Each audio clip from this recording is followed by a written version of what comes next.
அனைவருக்கும் எனது அன்பு கலந்த வணக்கங்கள். நான் உங்கள் இயற்கை ஆர்வலர் உங்கள் வினோ. அனைவரையும் எஸ்ஆர்ஜே இன்ஃபோ பாக்ஸ் யூடியூப் சேனலுக்கு வரவேற்கிறேன்.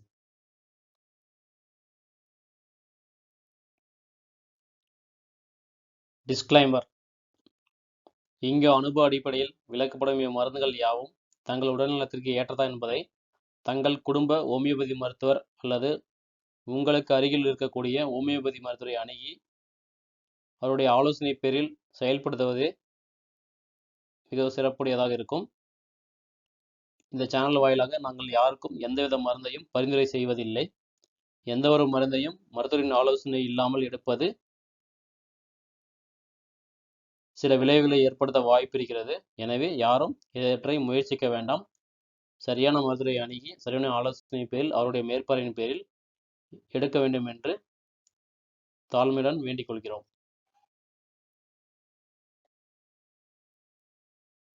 ஃப்ளவர் மெடிசன்ஸ், ஃப்ளவர் ரெமிடிஸ், மலர் மருத்துவம். டாக்டர் எட்வர்ட் பேட்ச் அப்படின்றவர் ஒரு லண்டனை சேர்ந்த ஒரு அலோபதி மருத்துவர்.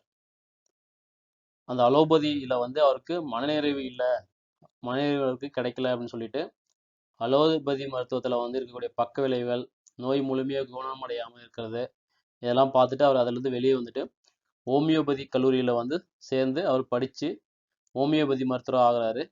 இருந்தாலும் ஹோமியோபதியிலையும் அதிகப்படியான மருந்துகள் இருக்குது, அதுவும் அவருக்கு திருப்திப்படலை. அவர் என்ன கண்டுபிடிச்சார் அப்படின்னா, வியாதிகள் குணமானாலும் அதனுடைய மாற்றங்களும் மனநிலையும் பேஷண்ட் மாற மாட்டேன்றாங்க. அதனால் மனநிலை தான் மோஸ்ட் ஆஃப் த பிரச்சனைக்கு மனநிலை தான் காரணம். வியாதிகளுடைய தீவிரத்தை விட மனநிலை தான் அதிகமாக பாதிக்கப்பட்டிருக்கு.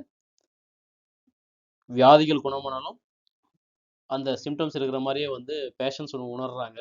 அதுலேருந்து வெளியே கொண்டு வரதுக்காக அவர் பல ஆராய்ச்சிகளை செய்து மலர் ஃப்ளவர் மெடிசன்ஸ் அவர் கண்டுபிடிச்சாரு. அவர் என்ன சொல்றாரு அப்படின்னா, மனமானது சீர்மை அடையும் பொழுது உடலும் சீராகும்.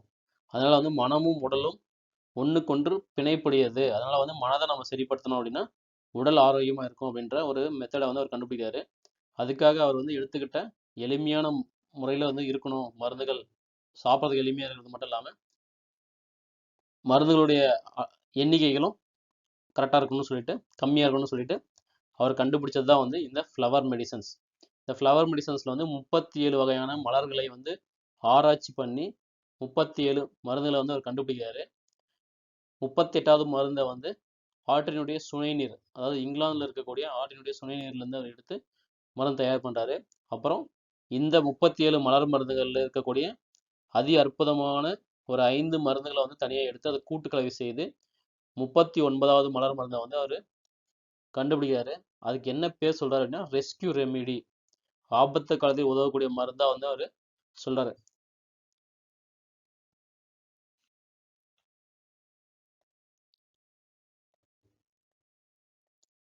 ஸோ எட்வர்ட் பேட்ச் அப்படின்றவர் மனித மனங்களை 7 பிரிவுகளாக பிரிக்கிறாரு. அந்த 7 பிரிவுகளில் சில உட்பிரிவுகளும் இருக்கு. மொத்தம் 38 வகையான மனிதர்கள் இருக்காங்க அப்படின்னு கண்டுபிடிக்கிறாரு. அதில் 7 பிரிவு சொல்றாரு அவர்.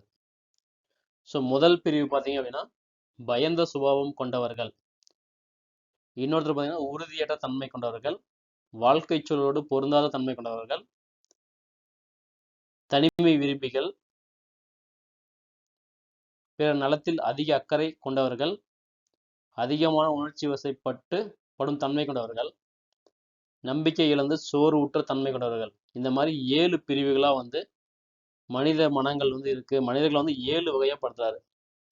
ஒன்று பார்த்தீங்கன்னா பயந்த சுபாவம் கொண்டவர்கள். அதுக்கப்புறம் பார்த்தீங்கன்னா உறுதியற்ற தன்மை கொண்டவர்கள். அவங்களுடைய டிசிஷன்ல உறுதியே இல்லாமல் இருப்பாங்க. வாழ்க்கை சூழலோடு பொருந்தி வாழாம அவங்க வித்தியாசமா இருப்பாங்க. தனிமை விரும்பக்கூடியவர்களா இருப்பாங்க. பிறர் நலனில் அதிக அக்கறை கொண்டுட்டு தன்னுடைய நலனை கெடுத்துப்பாங்க. ஈஸியா உணர்ச்சி வசப்படுறது, கோவப்படுறது, அந்த மாதிரி சில மனிதர்கள் இருக்காங்க. நம்பிக்கையே இல்லாத மாதிரி சோர்ந்தே இருக்கக்கூடிய மனிதர்கள். இந்த மாதிரி 7 வகையான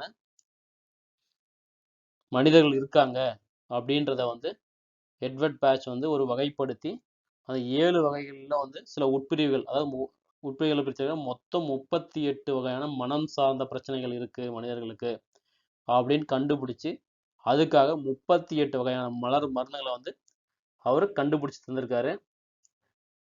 ஸோ இது பார்த்தீங்க அப்படின்னா இந்த மலர் மருந்துகள் வந்து என்னன்னா மனம் சார்ந்த பிரச்சனைகளுக்கு ஒரு சிறந்த மருந்தாக இருக்கும் அப்படின்னு சொல்றாங்க. உங்களுக்கு இந்த மருந்துகள் வேணும், உங்களுக்கு இந்த மாதிரி பிரச்சனைகள் இருக்கு அப்படின்னா உங்களுடைய பக்கத்தில் இருக்கக்கூடிய ஹோமியோபதி மருத்துவர், உங்களுக்கு தெரிஞ்ச பரிச்சயமான ஒரு நல்ல ஹோமியோபதி மருத்துவரை போய் பாருங்க.